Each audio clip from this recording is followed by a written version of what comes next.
আসসালামু আলাইকুম বন্ধুরা। আজকে আমরা সাফারি পার্কের কিছু অংশ আপনাদের সাথে শেয়ার করব। কয়েকদিন আগে আমরা সেখানে ঘুরতে গেছিলাম, তো ভাবলাম আপনাদের মাঝখানে ভিডিওটা শেয়ার করি যেটা আপনারা দেখতে পারেন।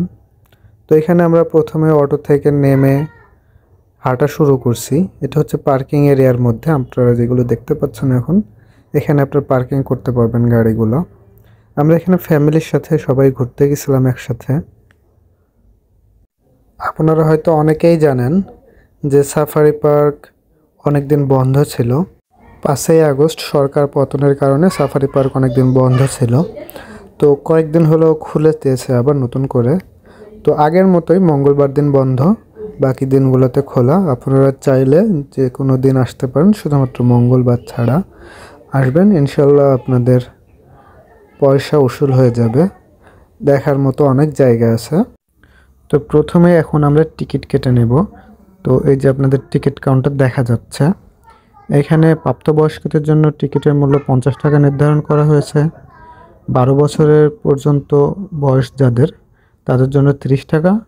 আর একেবারে বাচ্চা যারা আছে তাদের জন্য ফ্রি। আর ফরেনার যারা আসবে তাদের জন্য টিকিট মূল্য নির্ধারণ করা হয়েছে 1000 টাকা। এখন আমরা সাফারি পার্কের সেই কাঙ্ক্ষিত গেটটি দেখতে পাচ্ছি। এখন আমরা প্রবেশ করব, আর প্রবেশ করার পূর্বে আমরা জেনে নিই এটির আয়তন। এটির আয়তন 3810 একর। সাফারি পার্ক সম্পর্কে আমরা আরও কিছু ধারণা নেই, যেমন সাফারি পার্কটি দক্ষিণ এশিয়ার মডেল, বিশেষ করে থাইল্যান্ডের সাফারি ওয়ার্ল্ডের সাথে সামঞ্জস্য রেখে তৈরি করা হয়েছে। সাফারি পার্কের ধারণা চিড়িয়াখানা থেকে ভিন্নতর।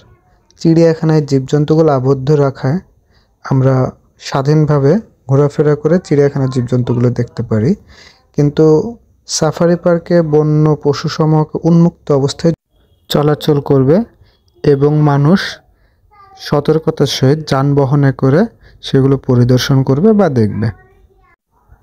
আপনারা এখন সাফারি পার্কের বিভিন্ন অংশ দেখতে পাচ্ছেন, যা কিনা অত্যন্ত পরিষ্কার পরিচ্ছন্ন এবং মনোমুগ্ধকর। এই যে পুকুরের মাঝখানে কিছু শিল্প দেখা যাচ্ছে, যেগুলো কিনা ডলফিন, বক এগুলোর।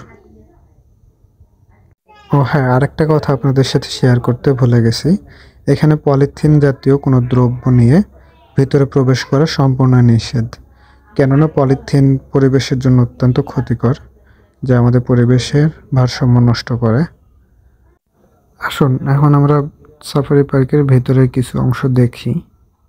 যে দূরে দেখা যাচ্ছে কয়েকটা কংক্রিটের ডলফিন তৈরি করা, যেগুলো দেখতে অনেক সুন্দর। যদিও এগুলো রং চটে গেছে, পুনরায় যদি রং করা হয় দেখতে সুন্দর লাগবে। আর হ্যাঁ, আপনারা এটা সকাল 10টার পর থেকে বিকাল 5টা পর্যন্ত খোলা থাকে, এর মধ্যে আসবেন। আর যদি 5টার সময় বা 4:30টার সময় আসেন তাহলে ঢোকার দরকার নয়। চেষ্টা করবেন সকালের দিকে আসার জন্য। 10টা বা 10:30, 11টা, 12টার আগে ঢুকে গেলে আপনারা মোটামুটি এর 1/3 দেখতে পারবেন। আর আপনারা যারা ঢাকা বা ঢাকার বাইরে থেকে আসতে চান, যদি ঢাকার আশেপাশ থেকে আসতে চান, তাহলে গাজীপুর চৌরাস্তা আসবেন প্রথমে।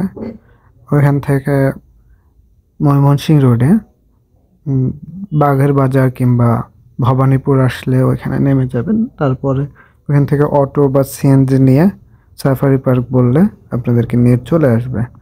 যদি ভবানীপুর থেকে ওঠেন অটোতে তাহলে 30 টাকা ভাড়া নেবে। আর যদি বাঘের বাজার থেকে সাফারি পার্কে আসেন তাহলে অটোতে 20 টাকা করে ভাড়া নেবে। সাফারি পার্ক 5টি অংশে বিভক্ত। আমরা বর্তমানে কোর্ট সাফারির সামনে আছি। আর পরবর্তী অংশগুলো দেখতে চাইলে আমাদের সঙ্গেই থাকুন পরবর্তী ভিডিওগুলো পেতে।